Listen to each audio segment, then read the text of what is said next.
السلام عليكم ورحمة الله، عاملين ايه؟ يا رب تكونوا بخير. انا صورت معاكم الفراخ الكتاكيت بتاعتي الصغننين دول اول فيديو، وقلت لكم ان انا حطيت لهم سقوة ميه وهضيف لهم العلف بعدها بساعتين. وده يا جماعة اكبر غلطة انا عملتها. انا ربيت قبل كده اكتر من مرة، المفروض بحط سقوة الميه مع العلف، لان الفراخ مجرد ما بتشرب ميه بس، حتى لو ميه عليها محلول جفاف او سكر او عسل من غير اكل، بتتحول لفراخ ساردة. وده اللي حصل معايا بالظبط. الفراخ سقعت وبردت مني واتبهدلت خالص، ودلوقتي انا بقالي اكتر من 11 يوم بعالج في الفراخ دي لحد لما يا دوب هيبتدوا يتحسنوا. انا لسه مصورتش فيديو بعد ما اتحسنوا، ده الفيديو قبل ما يتحسنوا، هم لسه في مرحله العلاج. حبيت اوريكم الشكل عامل ازاي.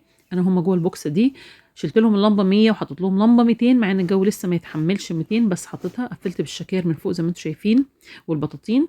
وابتديت بقى اعمل السقوات. نشا على الريق الصبح، معلقه نشا على نص لتر، المفروض المعلقه على اللتر ميه، بقيت احطها على نص لتر عشان يمسك حاله الاسهال الرهيبه اللي كانت موجوده عندهم. النشا مطهر معه، وبالذات للفراخ في العمر الصغير، وانا عملت لكم فيديو قبل كده على القناه بيتكلم عن الموضوع ده بالتفصيل. فبقيت احط معلقه نشا على نص لتر على الميه الصبح.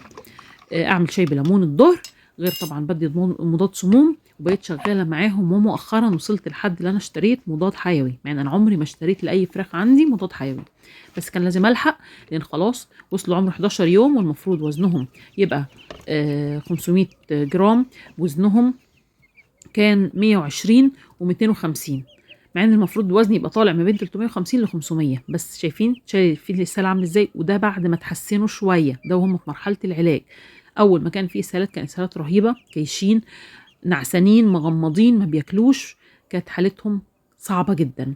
حافظوا على فرقكم يا جماعه، ومش عايزين نجرب اي تجربه جديده حتى لما نكون متاكدين منها. انا من وقت للتاني بحاول اجرب الحاجات اللي انا بسمعها، بس في ساعات التجربه ممكن تكلفك كتير جدا. انا جايبه لك صوره الكتاكيت، ده اول يوم جبتهم فيه كانوا ما شاء الله عاملين ازاي، وبعدها بفتره كانوا عاملين ازاي، ده اكتر من اسبوع كانوا عاملين ازاي، كاشين، دبلانين، عرقانين، سقعانين. ما بقتش عارفه هم بيهم ايه، بقيت اعمل كل حاجه علشان يبقوا كويسين، ما بقتش عارفه اوصل.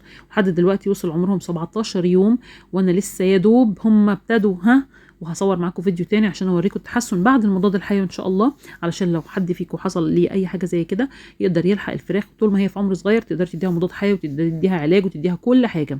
بس طبعا الحمد لله ده ما بيحصلش في العمر الكبير، بس لازم كنت اقول لكم على الغلطه اللي انا وقعت فيها علشان ما حدش فينا يقع فيها. دي الفراخ اول ما جبتها كان شكلها ما شاء الله، دلوقتي ربنا يشفيهم ويزيح عنهم يا رب.